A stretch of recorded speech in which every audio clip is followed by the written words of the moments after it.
Hey y'all, hey, it's your girl, Brandy today, aka Queen B, and we are back with another episode of Who Asked for This? And y'all already know the drill. Did nobody ask for this? But I'm gonna give it to you anyway, okay, because I can and because I want to.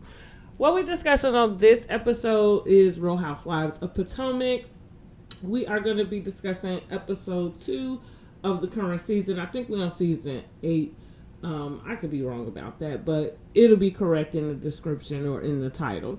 There is not a lot to talk about this episode, so this is going to be a really short episode also, because not a lot went on. Now, we can continue the discussion if you go over to YouTube.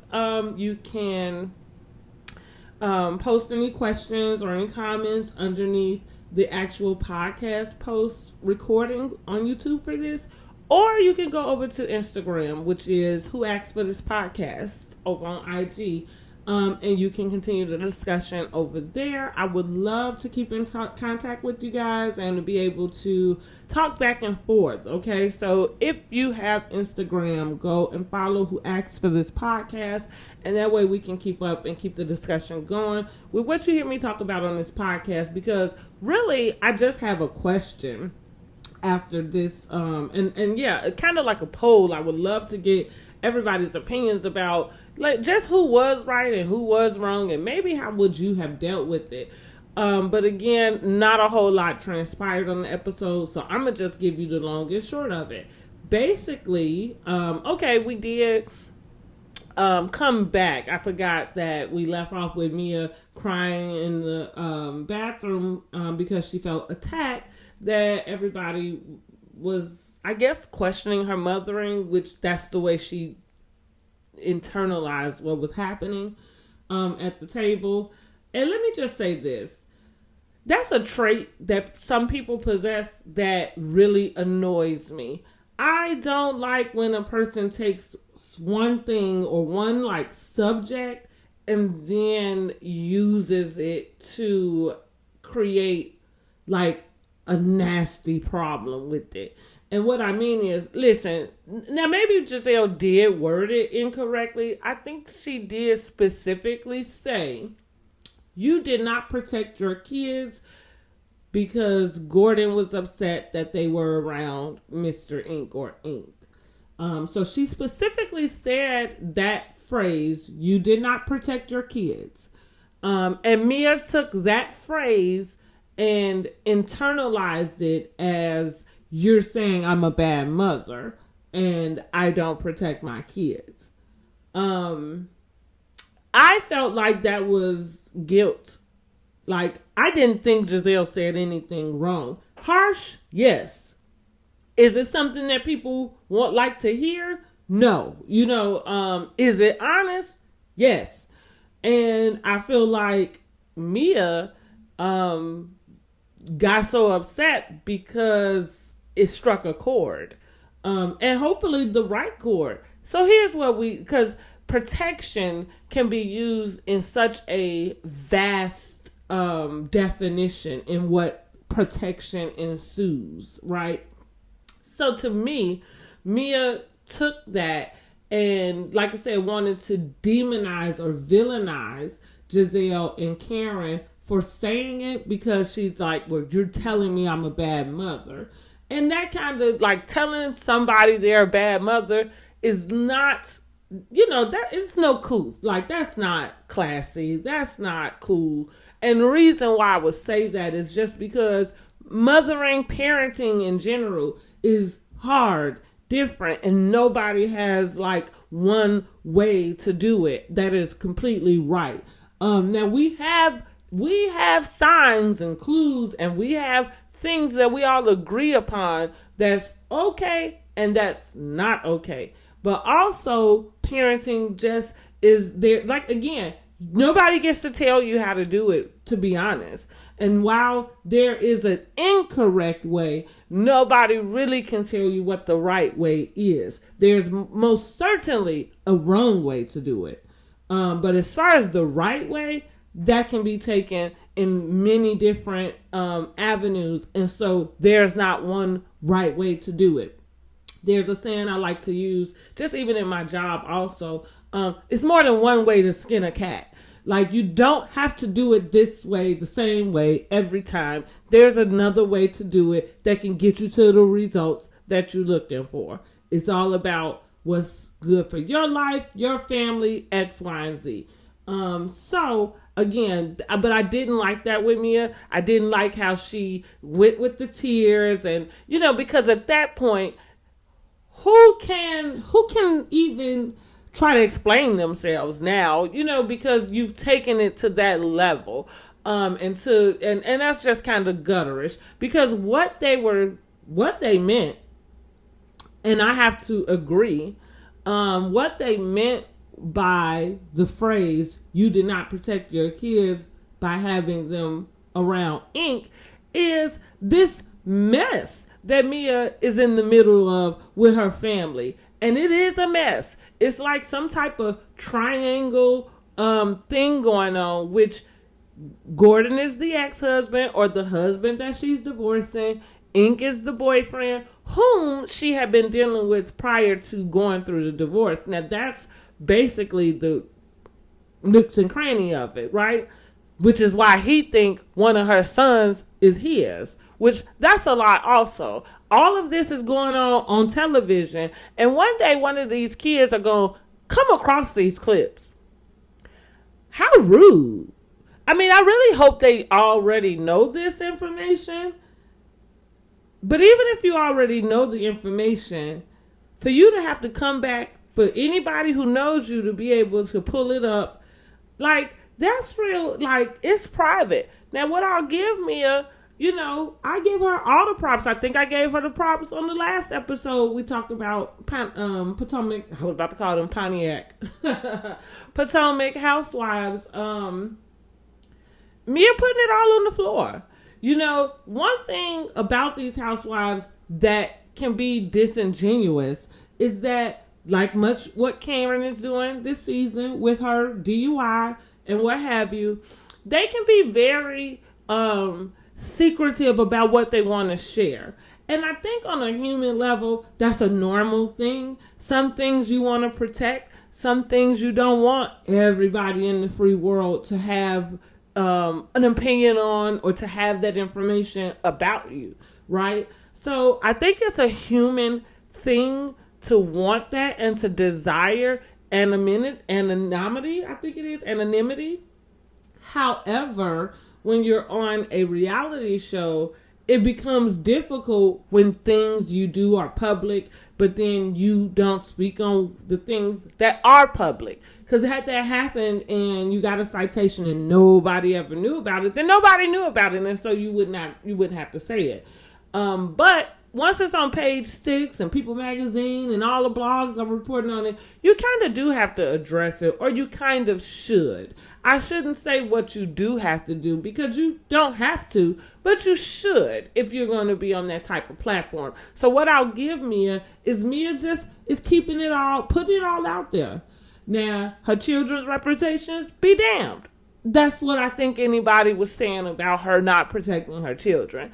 I agree with that.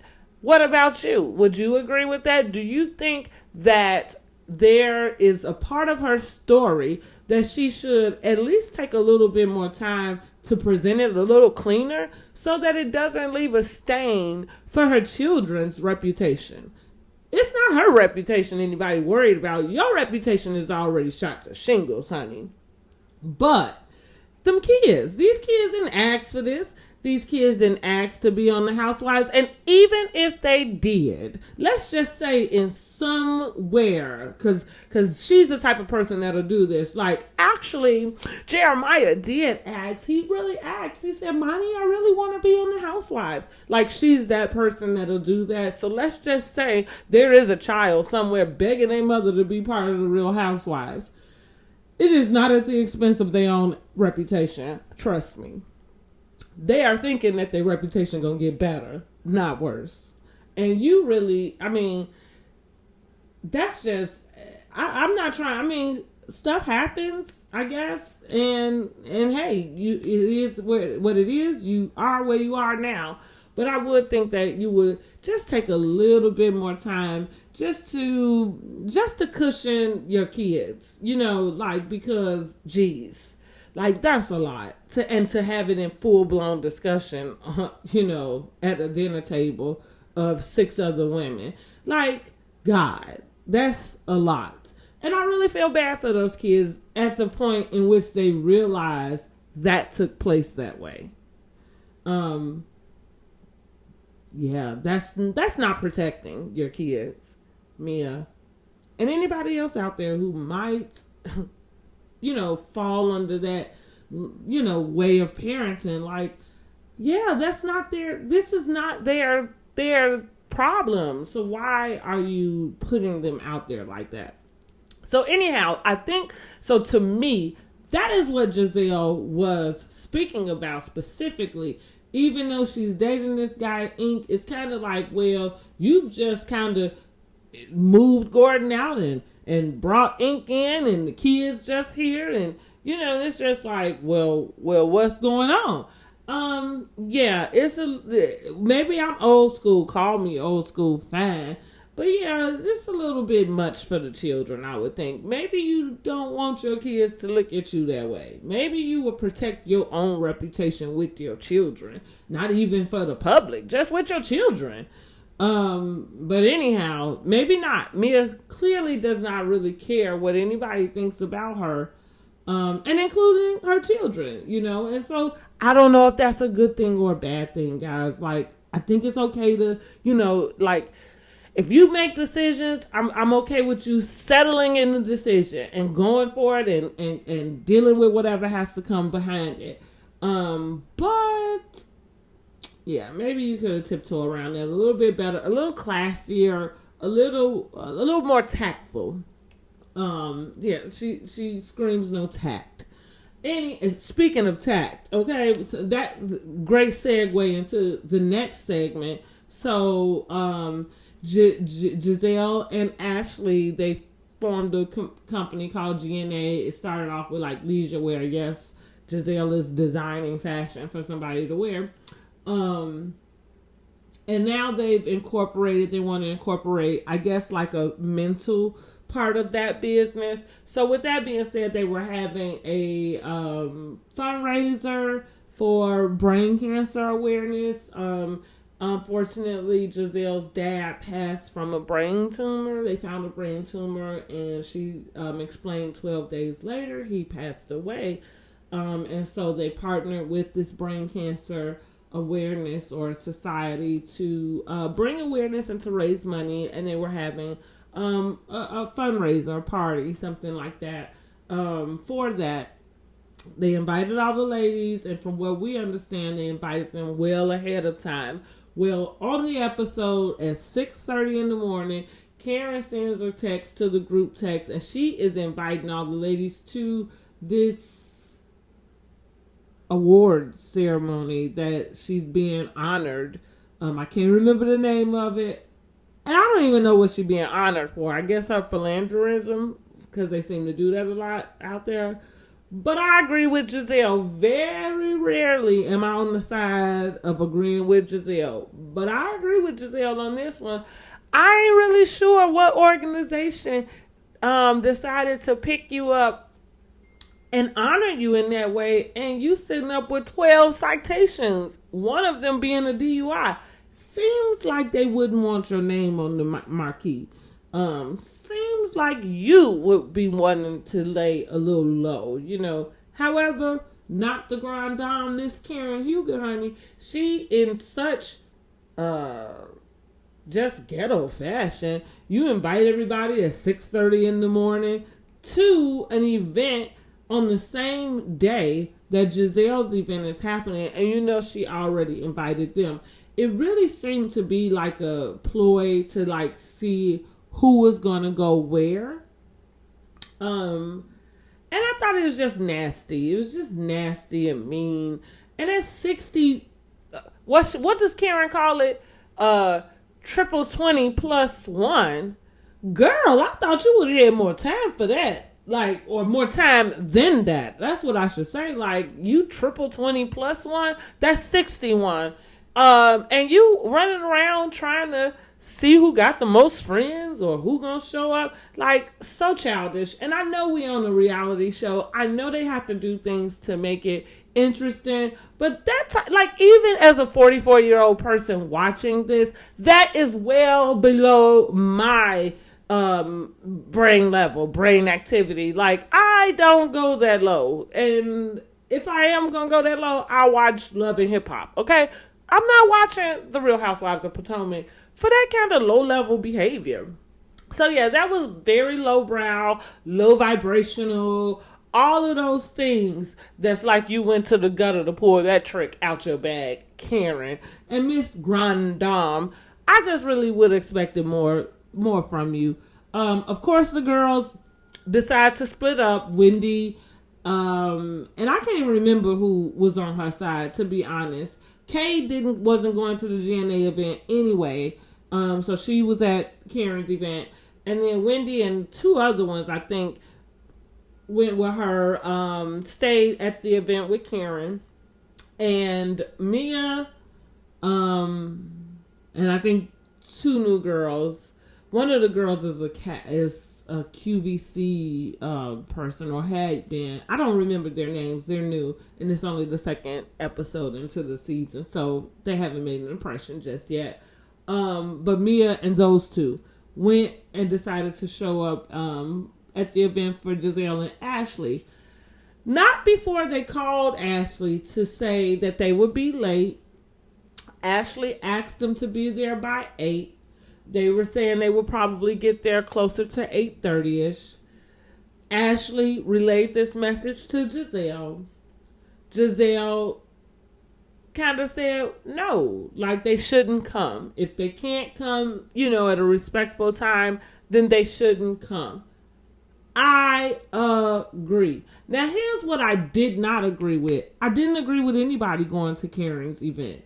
I thought, like, again, low vibrational, low budget, low brow, real gutter snipe, in the words of Ayanla Van Zant. Gutter snipe. Just real gutter and nasty and low.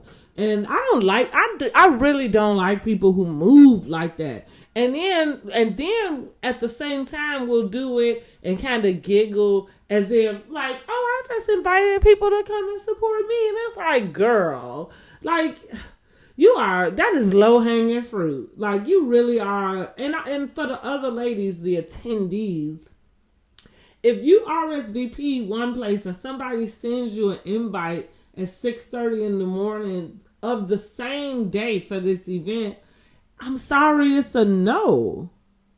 But I feel like maybe that's something people grow into. Like, I think about my personal, like, I just got to the place where, nope, that's incorrect. That's an incorrect statement. I didn't just get to this place, but what I'll say is this. There have been times in my life where I have friends, or I may have been friends with a person, and maybe they went somewhere, or maybe had something, and somehow I didn't know about it or something, and kind of felt a little left out, right? Like, oh, I didn't get an invite, you know what I mean? And you feel a little left out. And then I had something happen to me with a person that was close to me, in a event that was close, important, I would say that. And I got an invite to that event, very last minute, right? But because this person meant a lot to me, I decided that I would go, I would go and I would show support and, be happy to do it, and was. However, the feeling that it left me with after, and that it left me with, was this feeling of really kind of being kind of second thought, kind of disposable, kind of those types of words, like dismissed, and because I had a different idea of what the relationship we shared was, And so, which is the reason why I showed up, because I had those feelings prior to, but I pushed them all away because I'm thinking that does, like this is not important, right? This is. But again, after the fact, it dawned on me that, hey, you don't go into rooms a person didn't make room for you to be in, right? And especially when we're talking about events in which you plan for people to be there, you plan who it is you're inviting, you plan for these things, you don't do these things last minute. And so that's when I made that decision that from that point on, nobody could do that to me. You were not going to be able to dismiss me all the way up until, and then give me the life raft, right? Because I feel like in some ways, kind of same with Karen, when people do that, they're doing something that's kind of like testing you. Don't test me, because I'm going to let you know I'm going to pass on my side, but to you, it's going to be a total failure because I'm not going to play that game with you. Don't test me. I'm not a person like, I am genuine. Anything a person gets from me is because I want to give it. That's my laughter, my time, my love, my whatever. Even my anger. Like if I give you that, it's because I care about something going on. Because the people I don't care about, you get nothing. Okay, nothing. But anyhow, and so like I say, I've come to realize that that's a form of somebody testing you, trying to see what is it like, how far they can go and how far you will go, right? And for me, I don't play that game. If you feel like you have to put me in some position where you testing me or testing my friendship, take me out. Take me out the game, coach, because I'm not here for this. I like relationships that are that have reciprocity. I can't say that word right, but you know what I mean. Like we give and take from each other. Give, take, and it goes both ways. I got your back, you got mine. I'm gonna scratch your back, you gonna scratch mine. I don't count favors. I don't count anything. I don't count gifts. I don't do those things with the people who I don't do it with anybody, but I'm telling you that you're not going to catch me testing anybody about their friendship to me, about their loyalty. If I want you around, you're going to know about it. If you give me the impression that you really ain't sure if you want to be around, no problem. You never have to worry about it. I won't beg you to be around. I won't beg to be around. So that's kind of where I'm going back to Karen, because that's how I ended up saying all of that. That's what the impression I got from her, is that she wanted to test these ladies and see where they was going to go. And I think that's a nasty little game to play, especially for a triple 20 plus 1 year old. Okay, girl, you need to grow up. So I'm going to agree with Giselle on that. If those ladies jumped ship from that RSVP they gave her for her party, then they need to stay where they went. And no, you don't show up at my event 30 minutes before it's over, looking around, doing So the episode actually did end, even though Ashley did tell those ladies that they walked in Karen's event, said hello, walked back out, got over to Ashley's event, walked in the door, and as soon as Giselle saw them, she is like, okay, no, you gotta go.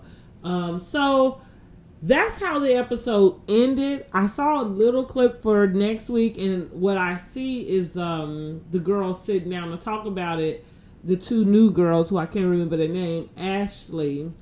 But I heard her say something about security. So they were escorted out, and on one end, I feel like, if that had been my event, I'm not sure I would have done anything that really would have created any type of commotion per se, or something that would have been noticed. So I can't say if that happened, but clearly they were asked to leave and escorted out by security.